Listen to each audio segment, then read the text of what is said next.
Patuloy na nagbibigay serbisyo. Pag-asa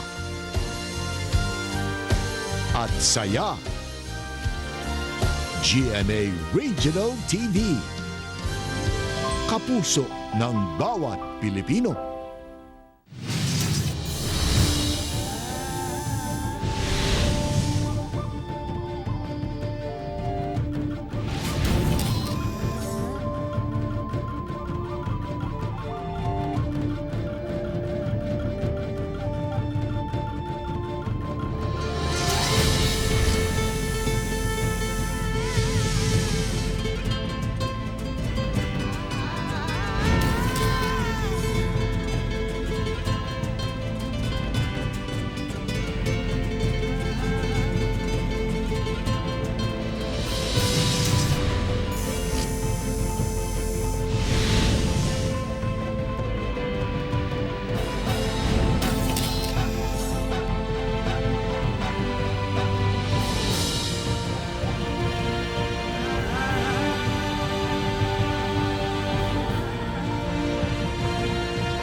This is GMA Regional TV Weekend News.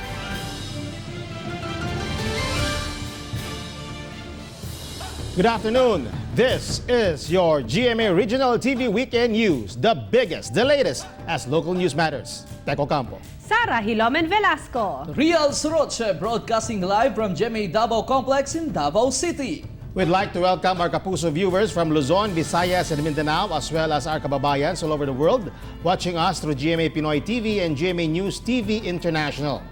And this afternoon, we will be joined by GMA Regional TV correspondents Cyril Chavez of One Mindanao and John Sala of One Western Visayas. You know, Tech and Real, we have gathered relevant and surprising, even shocking news this week. And that's what's keeping us on our toes and update our Kapuso on what's happening in the different regions in the country. That's right, Sarah. We also have our other counterparts from the regions. Jasmine Gabriel Galban of Balitang Amyanan and Rain Palino of RTV Bicol. For today's headlines. 2019 novel coronavirus acute respiratory disease death toll rises to 258 in China. Magnitude 4.9 earthquake hits Matanao, Davao del Sur. And in SAMAL Island, Davao del Norte, hundreds of pupils get free pairs of shoes. The death toll of the dreaded 2019 novel coronavirus acute respiratory disease has now risen to 258, with 45 new fatalities recorded in Hubei province in China. Hubei's Provincial Health Commission said that new cases of infection grew to 1,347, bringing the total of people infected with nCoV-ARD to over 11,000 worldwide.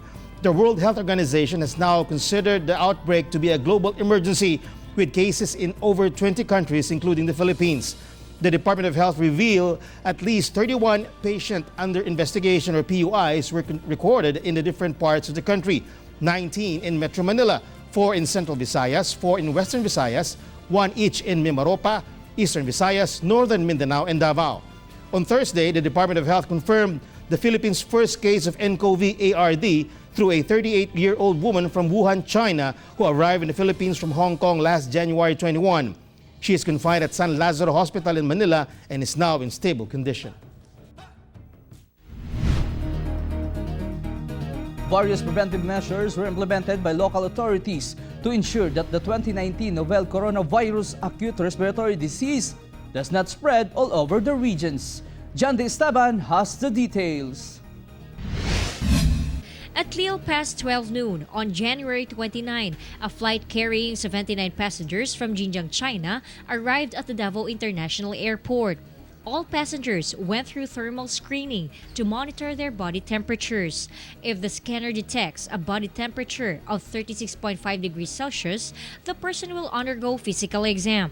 Fortunately, the Bureau of Quarantine Personnel did not detect such a case for this flight. So far, wala pa rin po tayong na-intercept na passengers na may nagpresent ng fever or flu-like symptoms dito sa flight nating Xiamen Air. Okay naman, paglabas kami sa aeroplano, nakatsabang sa edad lang namin. Tapos pa dito, may tsabang, okay naman, safety ba talaga? The Department of Health in Region 10 has also assured the public that all major hospitals in Cagayan de Oro City and neighboring cities are ready to address nCoV-ARD-related cases as they are equipped with isolation rooms and safety suits. Aside from coronavirus na novel, gatest po ta for SARS, for MERS, and other viral and bacterial diseases. No? So, negative naman siya for corona, mutong discharge na to siya.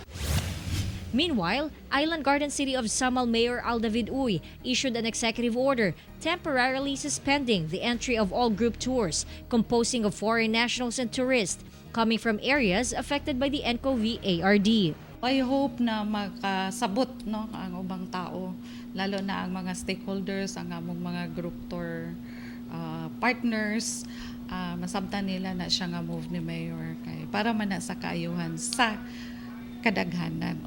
Stephanie, a tour operator, said that despite the order, her business will not be directly affected. Sa kuha sa mga 5% kay mostly locals gid ang amoa. But there are international na nagakuyog. Let's say in one group na ito in In Pangasinan, the Provincial Health Office is now strictly monitoring all the community and district hospitals in the province. Aside from the strict screening of all patients who manifested flu-like symptoms, the PHO also advised local fishermen to avoid going to the Scarborough Shoal or avoid contact with Chinese fishermen. Actually, nauna po sila na binigyan namin ng babala. Yung ito pong Dasul Community Hospital namin, Bulinaw Community Hospital namin, at saka itong Western na District Hospital, kung saan sinasabi nga natin dahil nga madalas na may pagsasalamuha or encounter itong mga fishermen natin doon sa mga nangingisda din ng mga Chino. O dapat iwasan sila kasi para maiwasan natin yung mga may sakit na ganon. Mahirap tayo sa magkasakit. In AKLAN Province, the local government of KALIBO has issued an executive order suspending classes in schools near the AKLAN Training Center, where 11 Chinese nationals are being monitored and observed. The suspension is indefinite until the said Chinese nationals are repatriated and the decontamination procedure is done. 4 of the Chinese nationals are said to have had close contact with another Chinese person who tested positive for nCoV-ARD in Hong Kong. Yesterday afternoon, the quarantined tourists were discharged. At the LEGAZPI airport in Albay, passengers from Manila arrived wearing face masks. Despite the nCoV scare, several Chinese nationals continue to visit the Bicol region. Airport personnel were advised to wear masks as safety procedure. The airport also intensified the educational campaign on 2019 novel coronavirus acute respiratory disease through posters and distribution of flyers. They have also set up hand sanitizer and alcohol at the arrival area. The DOH Region 5 clarified that to date, there are no reported nCoV-ARD cases in the region. Tapos na data po mga ahli sa muya, tapos na informasyon po yung tataumig sa media ahli sa mo. Dahil kung ibang ihain siya na magtataw kayo po ng Department of Health, Centers for Health Development. I am John D. S. Esteban for GMA Regional TV. A magnitude 4.9 earthquake struck Matanao town in Davao del Sur last night. We have this report. The magnitude 4.9 earthquake, which was tectonic in origin, shook different parts of Mindanao, including its epicenter located 15 kilometers southeast of Matanao, Davao del Sur at 7:18 last night. Intensity 5 was felt in Matanao and Digo City in Davao del Sur. Intensity 4 in Bansalan, Santa Cruz and Kiblawan in Davao del Sur. Coronadal City, Polomolok and Tupi in South Cotabato, and Tulunan and Kidapawan City in Cotabato. Intensity 3 was also felt in Davao City, Alabel, Sarangani, Don Marcelino in Davao Occidental, and Sulup, Davao del Sur. Intensity 2 in Don Carlos and Kadingilan in Bukidnon, General Santos City, Kiamba and Malapatan in Sarangani, and Matalam, Cotabato. FIVOLX warns there could be possible aftershocks. I am Sara Hilomen Velasco for GMA Regional TV. A huge fire broke out at a warehouse in PANDACAN, Manila this morning. Due to the magnitude of the fire, firefighters declared it at Task Force Bravo. Firefighters of the Bureau of Fire Protection in Manila battled a huge fire that hit a warehouse in PANDACAN, Manila.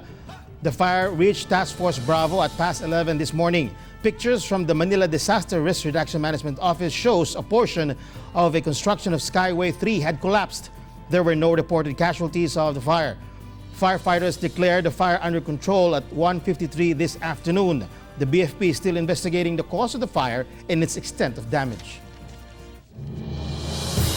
2 police officers were killed in separate shooting incidents in Mindanao. More on this from RTV1 Mindanao, Cyril Chavez live. Cyril. The convoy of a high-ranking official of the Philippine National Police was ambushed along the highway in the town of Talakag in Bukidnon, while in Butuan City, Agusan del Norte, a police officer was shot dead. Police Corporal Ruel Sumailo was killed while 3 of his comrades in the 1st Provincial Mobile Force Unit were wounded after a group of armed men fired at their convoy along the highway at Kilometer 26, Tikalaan in the town of Talakag, Bukidnon last Wednesday morning.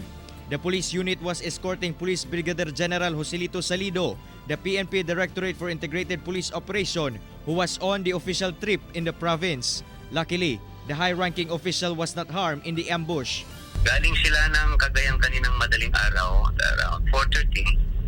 And then, while on their way, going to Pangantukan area, dumaan sila sa Talakag. Reinforcements immediately arrived and hot pursuit operations were conducted to find the assailants. On Thursday, police officials announced that the rebel group New People's Army was responsible for the attack.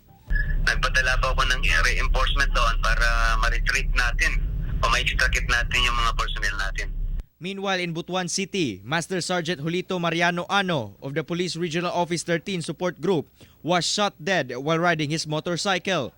Sergeant Anyo was on his way home near the diversion road near Camp Rafael Rodriguez when unidentified riding in tandem suspects suddenly appeared and shot him on the head. Sa pagkakaroon, wala pa kita nakuha na motibo kung saan hinungdan yung dipusil kami mga pulis apan padayon kini nato nga gi-imbestigahan. Police believe that the NPA was behind the attack because of the manner of killing which they consider to be a trademark of the rebel group.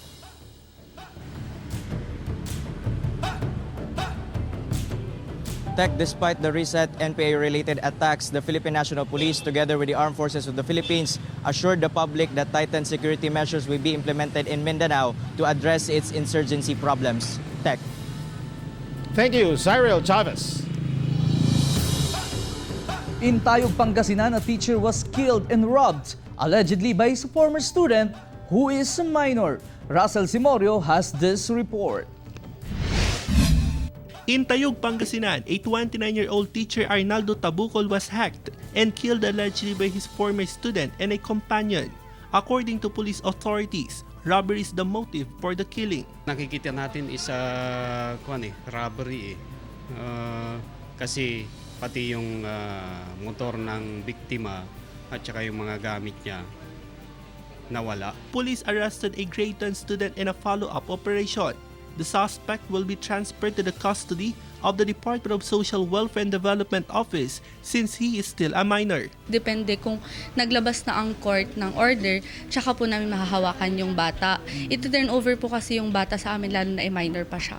Kahit na-hostisya na, kung nakulong na yung mga kuwan, napatay naman na yung anak ko. Hindi na may babalik. The other suspect in the hacking was arrested for another crime in the town of San Nicolas. Tayog Police is poised to arrest and charge the suspect in the killing of the teacher pending issuance of a warrant from the court. Together with Ron Alistair Tañedo, I am Russell Simorio for GMA Regional TV.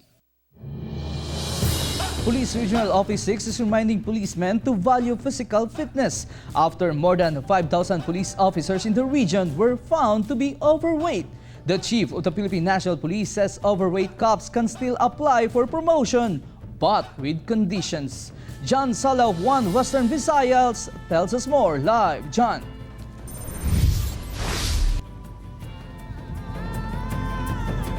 Rial, a healthy lifestyle is a must for every police officer. However, here in Iloilo, close to half of the police force in the region are considered overweight. PNP Chief General Archie Gamboa stated that this is a promotion barrier if the standard BMI is not met. Chasing criminals and crooks are what police officers are expected to do. But how can they do so if they are prevented by their physical condition? According to the PNP Region 6, only 6,900 out of the 12,104 police officers in the region are within the standard body mass index, while 5,171 are considered overweight. 24 are exempted, including pregnant and ill officers, while 9 are classified as underweight and needs to gain more weight. The Iloilo Police Provincial Office tops the list with 1,003 overweight police officers, followed by Negros Occidental Provincial Police Office with 890, while the regional headquarters has 767 officers who are classified as overweight. PNP Chief General Archie Gamboa says that overweight police officers will be allowed to undergo school and can be promoted, but with conditions. However, those who are classified obese will not be allowed to undergo schooling. Pero pag nag-schooling ka, dapat bago matapos ang schooling, na-meet mo na yung requirements sa BMI. No? Now, pag hindi mo ma-meet, you will not graduate. Gamboa added that based on his observation, 5 to 6 years after retirement, police officers get sick and some cases dies due to obesity. Alam mo, what I really wanted to emphasize is healthy lifestyle. No? Healthy lifestyle. The importance of physical fitness was reiterated by the Department of Interior and Local Government Secretary Eduardo Anyo as a must for all police officers.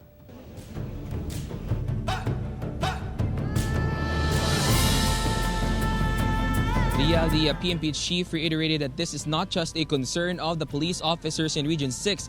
However, all police across the country is required to strictly adhere to this mandate. Lial? Thank you, John Sala.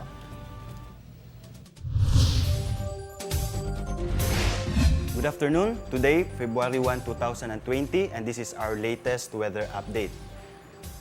Northeast monsoon or amihan is currently affecting the whole country.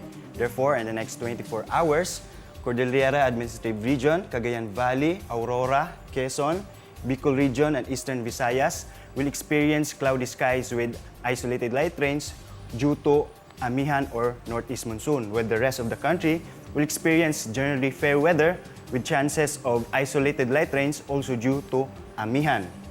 Moderate to strong winds will prevail over the whole country with moderate to rough sea condition. For more updates and information, you may visit our official social media accounts in Pag-asa at Twitter, Facebook, and YouTube, or you may visit our official website at bagong.pagasa.dust.gov.ph. And that's our latest from Pag-asa Mactan, Visayas, DOST. And for GMA Regional TV Weekend News, this is Joseph Gerald Merlas. Have a great weekend. This is GMA Regional TV Weekend News. This is GMA Regional TV Weekend News.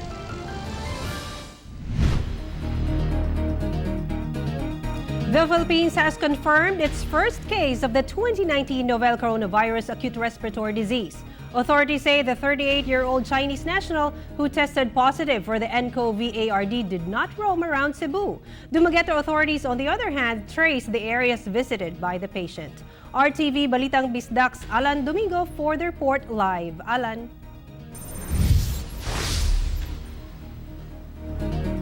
Sarah, at 1:30 in the afternoon of January 21, the Cebu Pacific flight from Hong Kong landed at the Mactan Cebu International Airport. On board, a 38-year-old Chinese national was later found positive of the 2019 novel coronavirus acute respiratory disease. According to Dr. Maria Jocelyn Lourdes Gonzalez, airport supervisor of the Bureau of Quarantine, the Chinese woman passed through the thermal scanner because she did not manifest any symptoms. We sent him home kaysa among decision protocol, home quarantine lang siya because there was no colds, there was no cough, and then wala sila masulti, they came from Wuhan. From Terminal 2 of the MCIA, the group proceeded to the departure area of Terminal 1 for their connecting flight to Dumaguete City. Gonzalez said they were alarmed after learning the news that the first confirmed case passed through Cebu. 10 personnel of the Bureau of Quarantine were on duty at the time. In an official statement from Cebu Pacific, the airline management said they have already contacted those on board Flight 5J241, particularly those seated on both sides of the patient, as well as those seated in front and at the back. PAL, through an official statement, confirmed that Chinese national took the flight from Dumaguete to Manila last January 25. Both airlines have disinfected their aircrafts and announced that they are reducing their number of flights to China, among others. In Dumaguete City, upon the recommendation of health officials, the staff of 2 hotels and resorts have been placed either under quarantine or house arrest. Authorities confirmed that the Chinese national and her boyfriend stayed in these places. Dumaguete authorities are now tracing the driver of the van and the tricycle hired by the Chinese national. In Lapu-Lapu City, Mayor Junard Chan said he is in favor of temporarily banning flights from countries with nCoV ARD cases. This was his reaction to the 14-day quarantine directive of Cebu Governor Gwendolyn Garcia. We need to draw the line, no? Pili ta. Unsa may atong pilion ang makakwarta ang syudad o protektaran nato ang kinabuhi. Airport management is waiting for a copy of Governor Garcia's executive order to quarantine all passengers from China. We're still intensifying or continuing with the precautionary measures we've installed. Cebu City Mayor Edgardo Labella said he is also in favor of the governor's decision. If it pertains now to the life, the welfare, and the health of our people, that is something that we can never be compromised. In Iloilo City, more than 20 students and 2 teachers from the Hwaseong College of Iloilo have imposed a self-quarantine after their trip to China at the height of the novel coronavirus scare. Kita nagasuggest sa ila kung pwede magpahuway lamang sila sa ilang mismo mga panimalay. The school allotted 15 days self-quarantine to ensure safety of other students and staff. Meanwhile, a 3-year-old Chinese national who is under observation at the Western Visayas Medical Center after showing flu-like symptoms is now in good condition. Ang bata is already, wala na siya fever, wala man siya history nga nag-ubosipon siya. So that's why subong currently well na gid ang bata, no, wala na siya sang hilanat. In Davao City, based on the data of the local health office, a Chinese national who is a Davao City resident arrived on January 27 from Hsinchu and Shenzhen, China, was immediately considered as patient under investigation or PUI after exhibiting flu-like symptoms. Aside from the said PUI, there are 7 other individuals being monitored in Davao who traveled from abroad and had a flu but are currently not experiencing any symptoms. The PUI and 7 other individuals are being monitored and are all under home quarantine.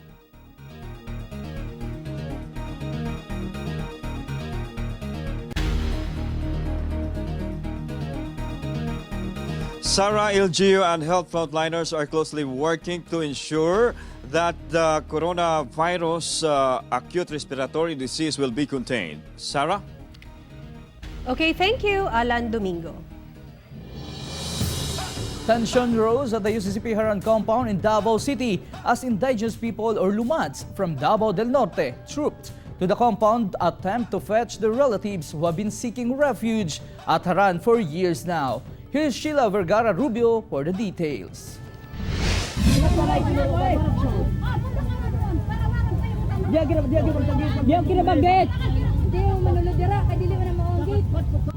In this video taken by Pasaka SMR, a large group of IPs or Lumads from Talaingod town in Davao del Norte trooped to the UCCP Haran compound in Davao City. These IPs wanted to fetch their relatives who have been staying inside the compound since 2014 after fleeing from their homes in the hinterlands of Talaingod for fear of alleged militarization in the area. The Talaingod IPs believe that their relatives were deceived by members of militant groups. Kanya kagusto nga iyan namin, gandi ni Keso. Gusto ko iya gumana iya roon. But the Lumads inside the Haran compound insist that they will not go back to the hinterlands until the military pulls out from the area. Police say they were present to ensure peace and order during ongoing tensions. Kabubuton na jud namo pagbakwit diri.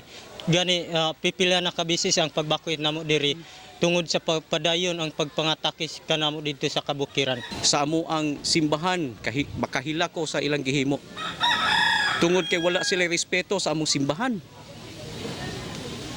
Suko kayo ko. Wala naman kaming ginagawang harassment. Dito kami para mag-maintain ng peace and order. Kasi dalawang grupo ito na magkalaban, so pareho silang may demand, so nasa gitna lang kami. The incident prompted Bayan Muna Representative Eufemia Culyamat to call for an immediate investigation so that cases may be filed against those behind the alleged harassment of the Lumads at the Haran compound. Dugay nini sila nga nangandoy nga muuli apan naay kuan tungod kay naay kanunay harassment. This is the third attempt to pull out some 300 Lumads seeking refuge at the Haran compound since 2014 to no avail. I am Sheila Vergara Rubio for GMA Regional TV.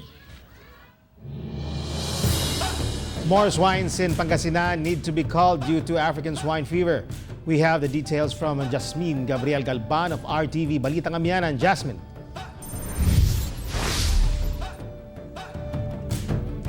The lack of burial site for ASF-infected swine is now a major issue in BINMALEY, Pangasinan. More swine deaths due to the African swine fever have been recorded in different barangays of BINMALEY, Pangasinan.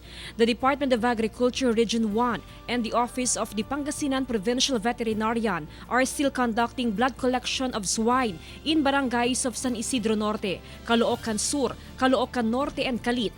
However, the local government of BINMALEY stopped culling operations of infected swine due to lack of burial sites. Yun ang isang malaking problema pag nagkaling tayo ay yung pagbabaunan ng mga culled pigs.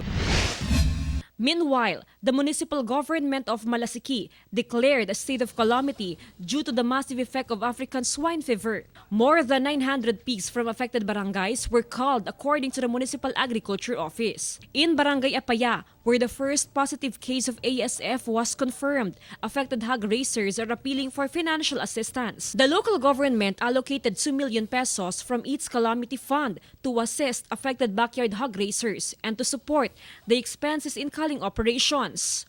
Lahat yan, damay-damay yan. If we don't contain it as soon as possible, it will spread out. So, mas dakil so napirdi. Let us sacrifice. Kumbaga, let us learn to sacrifice. The Slaughterhouse Division of Malasiqui implemented a temporary ban on the entry of pigs from barangays within 1 to 7 kilometer radius due to ASF threat. Hog raisers are being asked to present barangay clearance, shipping permit, and veterinary health certificate. Mula barangay Asin, yun ang tinututukan namin na baboy na pwedeng pumasok dito. Eh, paano yung mga outside Malasiqui, sir? Pinapayagan pumasok dito, sir? Hindi na. Matagal na. In Dagupan City, local government will also give financial assistance to all hog raisers affected by the ASF. 1,000 pesos, I believe, coming from the city. So pag i-combine mo yun doon sa mga galing sa Department of Agriculture plus yung sa probinsya, yung total nun, I think is more than enough compensation already.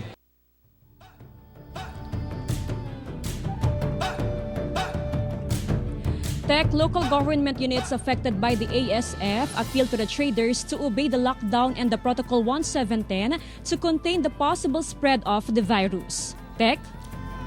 Thank you, Jasmine Gabriel Galban. To boost its emergency response efforts, especially in high-rise buildings, the Davao City Emergency Central 911 has acquired new equipment. Sheila Vergara Rubio has the details. Due to the fast development of the city where buildings are getting higher, the city government of Davao has purchased 2 brand new L39 Rosenbauer ladder trucks to be utilized by the city's emergency response team, Central 911. The chief of Central 911, Emmanuel Haldon, said that the ladder trucks will be used to rescue people trapped inside buildings during emergencies such as fire incidents.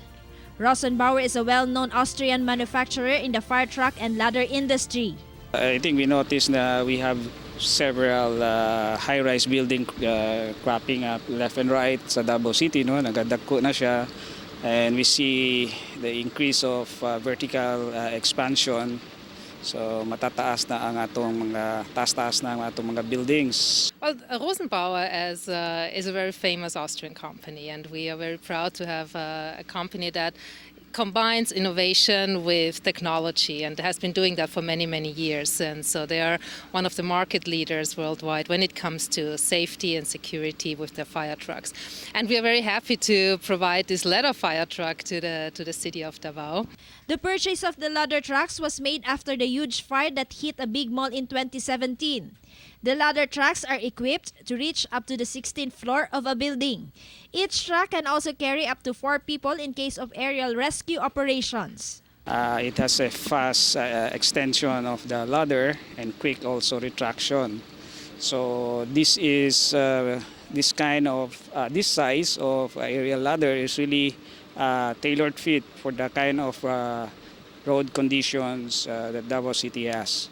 Aside from these 2 units, another ladder truck of the same model is expected to arrive soon. I am Sheila Vergara Rubio for GMA Regional TV. In PILI, Camarines Sur, a young boy died of a rare disease called meningococcemia. RTV Bicol's Rain Palino has the details live. Rain.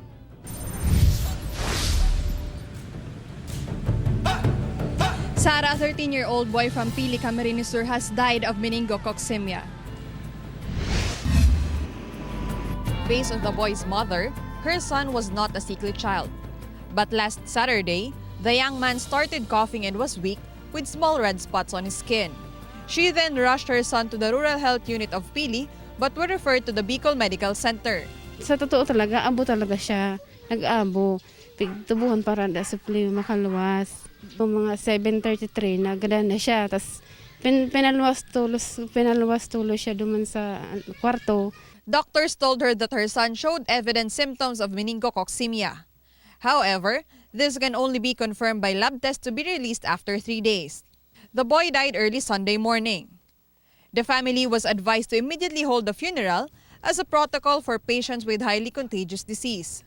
According to the PILI health officer, this is not the first case of meningococcemia in their municipality. The last case was recorded in 2016.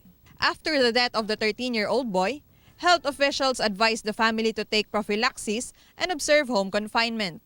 They also started tracking down persons who were in direct contact with the patient to administer the preventive antibiotic. Sinatransfer ito by droplets.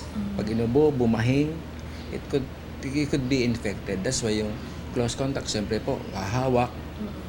In the victim's school in PILI, Camarines Sur, many students did not attend class for fear of possible infection. In the boys section, classes were suspended. Si mga magurang pig, surundo na si mga aki sa iba. Other parents really did not send their students in school. Even the teachers did not come, some of them. The school, in coordination with the Rural Health Unit of PILI, is conducting an educational campaign to increase students' knowledge and awareness on meningococcemia. In the victim's barangay, many people are avoiding the residents fearing possible infection from the boy's neighbors. So iba ang interpretation kang tao na pag igwa nga sa sarong lugar na yan, garo contagious na diseases. Bako man arog kayan ta.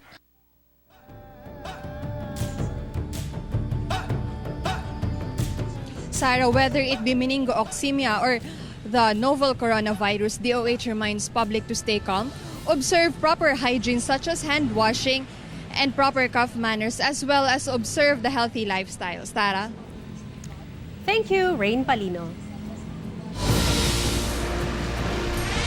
This is GMA Regional TV Weekend News.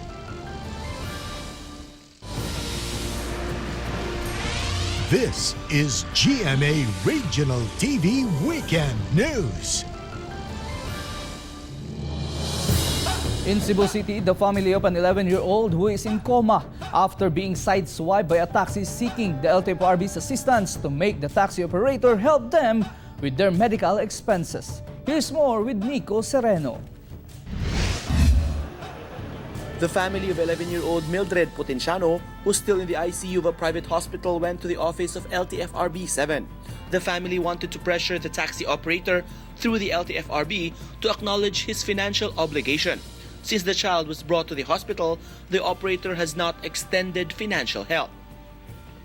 The family of the victim does not have the means to shoulder the hospital bills. Tawagan dili manubag. Ngaon taon maluoy lang sila ka ang representante sa B&M taxi nga tabangan mi sa insakto ka sa among painahanglan sa among pasyente in taon. The LTFRB gave the operator the chance to show up in their office and to face the family of the victim. According to the LTFRB official, the operator is obliged to help the victim. If said operator refused, his taxi franchise can be suspended. Ang pinakakuan na is suspension. Pagka dili gyud cancellation. Ang kuan na pero di lang walay preemption sa kuan sa depende ra niya sa hearing. The taxi driver, Norma Nacario, is already detained at the police station. He admitted to have slept while driving. Isip parduhanon ug dito nahitabo sa pardo kini mong insidente mo na kami sa barangay di sa gid mi makatalikod sa among responsibility mo na ang ato lang gihatag sa LTFRB. Tulog pa jud. Kumatos. Pagan ako sa operator usamang gyud na sa obligasyon nato sa mga operator ta sa usa ka public utility vehicle at imanon gyud nato ang biktima. Together with cameraman Godfrey Relien, I am Nico Sereno for GMA Regional TV. Some 600 pupils of Kaputian Central Elementary School in Barangay Poblacion, Kaputian District, SAMAL Island received new pairs of shoes for free. Here's the report. 600 pupils from kindergarten to grade 6 waited in line, excited to receive new pairs of shoes courtesy of the Circus Family, a local missionary group based in Davao City. The shoes were donated by an American shoe company intended for less fortunate children. For every pair of shoes sold in the United States, he donates a pair to be used for other countries, schools that are not able to give the students shoes.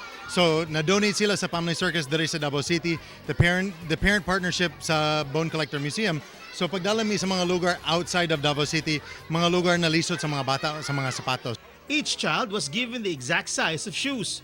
Vincent Olarte, a grade 2 pupil, wears slippers to school. But with his new pair of shoes, he will no longer have a hard time walking to school, especially in the mud. Magpasalamat ko kay di na ko magchinilas, masapatos na ko. School officials were thankful for the gifts received by their students. Armed with brand new pairs of shoes, the children's daily trek to school will now be more comfortable. Daghan kayong salamat kay dili ta na mga bata nga naay opportunity nga makadawat aning gift o kaning ilahang hatag nga sapatos. Together with cameraman Mel Colmenares, I am Tech Ocampo for GMA Regional TV. GMA Regional TV has partnered with Make Sense Philippines to promote Youth for Sustainable Cities. The youth plays a big role in creating change in their communities. To help and support Filipino youth to transform their cities into more sustainable and inclusive places, GMA Regional TV partnered with Make Sense to promote Youth for Sustainable Cities, a 15-month-long program open to groups and individuals aged 16 years old and above who have advocacies focused on developing communities or cities. So we're looking for founders. Bisan pa idea lang, wala pa mo really something on the ground, it's totally okay. Just go to our Facebook page, Make Sense PH, and then you'll find the link to apply for the call for projects. Kung ma-selected mo, ma-accept mo, you'll be part of the incubation program for free, and we'll help you from your idea and create a social business out of it. So please apply. The deadline is Feb 21. So anyone can join Make Sense Academy. You don't have to have a specific education vision. You don't have to have a degree or have a fully fledged concept. You just have to approach us with an idea. Just answer a really simple form, and you'll be able to join Make Sense Academy. Make Sense engages and involves these young Filipinos, tayo, with sustainable development goals, while RTV helps empower them with the right information which can lead the development of each community. So it just makes sense that RTV partners with Make Sense. You know, Rial and Sarah, a lot of things that has happened in the month of January this year. A lot of things, and sometimes, we're all saddened by what happened. January 2020 was very tough on us, not just for the Filipinos, but the entire or the other countries because of this series of calamities and disasters. Yes, we have the bushfire, we have earthquakes, conflicts in different countries, and of course the sudden death of an NBA legend. So these and other things, I think it's a wake-up call for us to really pray for each other and still not lose hope in humanity. Including Taal and the NCOV ARD. Most especially the NCOV ARD. Back to Kobe Bryant's story, the whole industry of basketball we're saddened. Deeply saddened because of what happened. Even I myself, was really very saddened because he's practically a good, a person in real life. He practiced, a good example as a parent, not only as a basketball player, but as a parent. Yes, but in the light of everything that has happened, we ended January literally with a bang. But we've reported earlier, the GMA Regional TV has partnered with Make Sense. Yes. And Make Sense is a nonprofit organization which empowers youth. And youth has a big role in this, in our world. So good job, GMA Regional TV, and hope our youth would really, interact and participate with this one. We would like to thank everyone from around the Philippines as well as our Kapuso abroad for watching today's episode. You can watch this episode and more on GMA Regional TV's official YouTube channel. Just click the subscribe button to get the hottest news from the regions. That was the biggest and the latest news from the regions. Thank you for joining us, and from all of us here in Mindanao. This has been GMA Regional TV Weekend News, where local news matters.